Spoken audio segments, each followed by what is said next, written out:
So guys, I wanted to put this at the very front of the video. Definitely want to apologize for the length of my review for episode 2. I tried my best to keep my review videos at least 10 minutes or under. Sometimes I go a little bit over. But again, that review video was just like, I felt like was just way too long. So I tried my best to keep the review of episode 3 of the Case Study of Vanitas to be as short as possible. But if you're here for the review of episode 3, stick around. If you're just here for reaction videos, still stick around to the channel. But let's get into it, guys. This is my review for the Case Study of Vanitas episode 3. Let's get it. So in episode 3, titled Fangs that lay bare blood, this episode was a very interesting and also funny episode, but it was definitely serious as well. So basically in this episode, I did enjoy the fact that they basically continued where we last left off at the end of episode 2, where Vanitas and Noé, they were on the run from the Hellfire Witch. That was her name. That was Johnny's nickname on the battlefield, the Hellfire Witch. They were being chased by her. She actually reused the Crimson Gauntlet again against Vanitas. At the time, Noé wasn't around, but she attempted to use it against him, but he was able to basically move out the way, basically, of the attack. But during their conversation, and that's the thing, Dante and Johan were watching from above, from a side building, on top of a side building, along with this other character named Rike, I believe, is Riche. So they were watching, they were observing. So what happened here, Vanitas was basically, he was stalling, specifically here in this scene, because he's hyping up some stuff. He's talking about how he's he was given this name by his teacher, before him, but I'm going to actually share this newfound, this other powerful attack on you. I didn't want to use it, but I'm going to have to use it now per the current situation. Again, he's hyping up this thing, but all in all, he's stalling. So because he's stalling, the reason why he's stalling is because there's another curse bearer vampire in the vicinity. He was just basically waiting for it to show up, and then of course it did, and ended up latching and attacking Jeanne from behind, taking a bite on her shoulder. I believe it was her right shoulder. Actually, the shoulder that holds the crimson crimson gauntlet, and she was basically able to. He was basically able to stall enough to be able to get that the curse bearer to attack her and move forward. So when that occurred, this is when he basically was, this is the reason why he was stalling, and all of that happened. He was able to get that to occur, and then he was able to actually use the book on the curse bearer and cure them. But at the same time, one of the things I do notice about the anime too is that they focus a lot on names, true names, but the meanings behind them, and that's literally for both vampire and human. So whether he uses the book on a vampire and he calls them by that vampire name, he will eventually call them by their human true name, which he used towards the human being that basically got cured. But once that occurred, then we had something very interesting happen moving forward in this scene. I want to apologize for any noise in the background. There's a family member in the background playing some music that's like really close to my room, so I apologize for that, but hopefully that noise will be tuned down within the next few minutes of this video. But wanted to say, guys, the reason why I brought up the name, like the name and the true name, like the Vanitas says to the current curse bearer vampire that's standing in front of him, he's about to cure him. He says that you've taken this form, this wolf-like form, who seeks out young women in the night. And of course, when he brings that up, he even calls the name Loop Garde, I believe that's what the name of it is called. That's the vampire name. That he when he says that, this very brief scene pops up, and it kind of reminds you like of Little Red Riding Hood, and you know, the wolf and all of that. Like this scene, that storybook childhood story from that's been passed down from generation to generation, and all those children's books. This scene specifically, just it really just as you look at it, it's literally like Little Red Riding Hood with the wolf and everything. It's just really cool that they put this here specifically when it's pertaining to that specific vampire. Now, the other reason why Vanitas was stalling was the fact that Noé, the plan was for Noé to get his hands on Luca. Once he gets his hands on Luca, Vanitas needed him to come forward with Luca in his clutches to kind of like use as basically as like a ransom, sort of like a ransom, but like a hostage or something like that. So, Vanitas basically tells Jeanne that I have Luca in our clutches. If you decide to try to hurt me in any way, I will do my best to harm Luca. But when he says that to Jeanne pleads with him. Like, he pleads with him. She says, you could do whatever you want, whatever you will with me, but do not harm my master here. He's precious to me. Please spare Luca's life. And once that occurs, this is what happens next, which was just really funny to me. And I really enjoyed what's to come in the next portion of this video. Now, because Jeanne shows empathy and shows empathy, and she shows weakness. This is what Vanitas is claiming this this to be for Jeanne. She's showing weakness because she's showing care for Luca. Vanitas gets so excited, he basically as you see in the image here, he gets so excited that he basically says he's fallen in love with her because of this weakness. He's now become attracted to Jeanne, and he decides to kiss her on the lips, very forcefully, by the way. But it was just a funny scene, funny scene. I just really enjoyed it, and he was falling head over heels for her. Even after he kissed her, he was just he licked her fingers and stuff. He was just telling her I need to see you. I need to be next to you, be with you. We need to begin our everlasting forever together in this moment right now, moving forward. I've fallen in love with you. And this scene I was just cracking up. Hilarious moment. It was just so funny. But at the same time, Luca went sort of like Super Saiyan off to where Noé was standing. He went like Super Saiyan, and the wave of power pushed them apart. And he was just really upset. And then Jeanne grabbed him and took him to the top of a roof. It was just saying the next time I see you, I'm gonna be sure to kill you and stuff like that. And that's when Vanitas was basically saying you're gonna come back and see me. You're gonna come back and find me and look for me. I love it. And I was just crying. It was just really funny. But this scene itself in the episode was just like one of the funnier and really good moments of the episode in episode 3. Now, once they get back to the Count in his office, to his people, once his people tell him what happened, because they were actually there. The maid and butler, they were there. They saw everything that happened.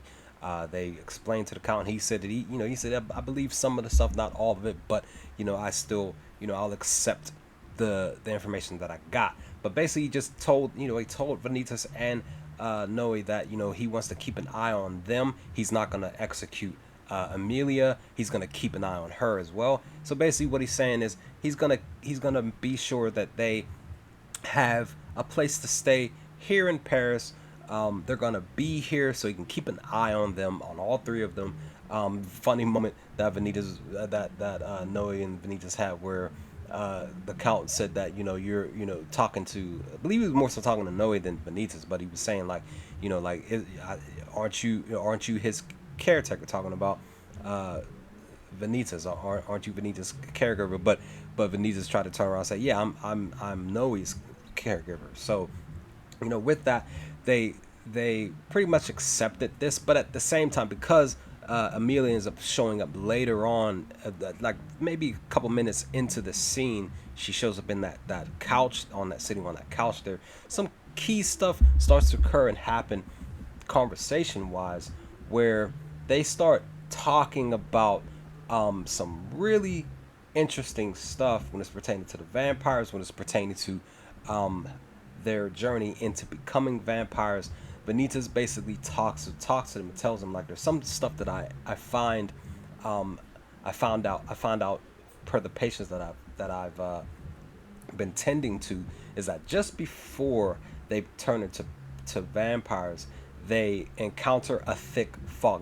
Now, mind you, when he said that, I was sitting back thinking back to Amelia's turning into a vampire in episode 1, in that pollen based, very very calm and beautiful scenery spot. But that wasn't the thing that Vanitas is talking about here in this scene. It's totally different scene, because we actually get that information, we actually see it, because what ends up happening, Vanitas mentions this thick fog, but he also mentions a parade of charlatan. Now this is mentioned by the actual dark figure. It actually shows up. It killed another vampire in this episode that I didn't put in the video, and it actually starts talking and saying like, I had plans for this vampire, but oh well, I need to go. I need to go because the parade of charlatans about to start. He says that, but it's being brought up again here in this scene, where Vanitas mentions it here in this scene, talking about the fog and talking about the parade of charlatan. And because this is mentioned, there's something else also mentioned about Noé that we find out is very interesting as well. So that key information on Noé is his ability to see something in the past of a person that used to be a curse bearer. That's what it seems like from the scene here. So basically, he learns this information because we also get another flashback from back when he was a kid, talking to his friend. His friend had some blood on his face because he was asleep lying on the grass, and he says like, you want to drink my blood, you will, and he tells him like, you won't I think he says something like, you won't be able to see pain or something like, or you'll be able to see pain, or something. It was something that he was saying, like you'll be able to see something specific, or won't be able to see. So he says that, I had learned this thing because it's within his name. The name that he has is Noé Archiviste, which again, per the title of episode 3, the fangs that lay bare blood, where when he bites into somebody, he's able to actually see through their blood, see like something that happened or occurred in their past. So he ends up biting Amelia. He sees he actually walks through to be able to actually see the thick fog that she saw. She was able to see the parade of charlatan, and he was actually able to see the dark figure that attacked her, which once all of that occurred in this episode, that's when he like literally just started yelling and screaming in fear. And he was just like, I saw the thick fog, I saw the parade of charlatans. It was like clowns and stuff walking through and playing music and stuff, and it was very weird. And of course, Amelia was there, and she was very scared for her life. But at the same time, the figure stopped her where she was standing next to this pole, and stopped her and bit her whole head basically. And that's what stopped this vision, because it looks like because Noé's having this vision. It's like Ant-Man. If you're a Marvel fan, like Ant-Man becoming a very small, very very tiny speck of matter or atom, and he went into her blood to be able to actually see that which she experienced. So it was just really really interesting, really cool to see his to see his ability that he used to be able to see that experience that Amelia had before basically before turning into a vampire herself. But once that scene ends, walks in Dominique de Sade, daughter of Marcus de Sade, basically like royalty, right? She barges into the room after she heard everything. She said that she heard everything. She has a grand entrance into the room. She has this machine pushing out red flower petals and stuff like that. So very very dramatic scene entrance for her. But she pops in. We found out that her father is Lord of Atlas, which we're getting ready to find out more information just a little bit after this image here. But she pops in. She's claiming she's claiming that Noé's her fiance, that they're betrothed. Noé's like, no, we're not betrothed, we're not fiancé, because everybody in the room, they're like, fiance, that like that's who is her, that's who he belongs to, and she belongs to him, future marriage and stuff like that. But he's like, no, she's just a childhood friend. And he, like I said, he explains specifically her title and who she is specifically. But needless to say, she has dramatic interest. She basically talks to them, and in that scene, she puts this collar thing around Noé's neck, and it's like a chain, and the part of one side of the lock is on his neck, the other side of the lock is on her wrist, and she's like, I need to borrow Noé for a little bit, and like drags him along like a pet. I'm like, son, this is some cheese. Get the collar off his neck. You know what I mean? Like, don't be treating my homie like that. Just this in this third episode of this very great anime, right? So, with that, I was just like, dang, like she really treating him like an animal. But it was funny, but at the same time, I was just like, come on, man, don't do my homie like that. But anyway, I did enjoy her interest, though. It was really like dramatic and stuff. I did, but she does this. She takes him along, and she basically goes to this library, I believe in another building, if I remember correctly, and there's a vampire in there as well, because she's a vampire. And she basically looks at the vampire tenant library guy, and he opens up this secret entrance that leads into another world, and that world is this specific image here. And that image is this image. It's the image of Atlas itself. This is the other side of life, basically, for vampires. This is basically a city, a world dominated by vampires.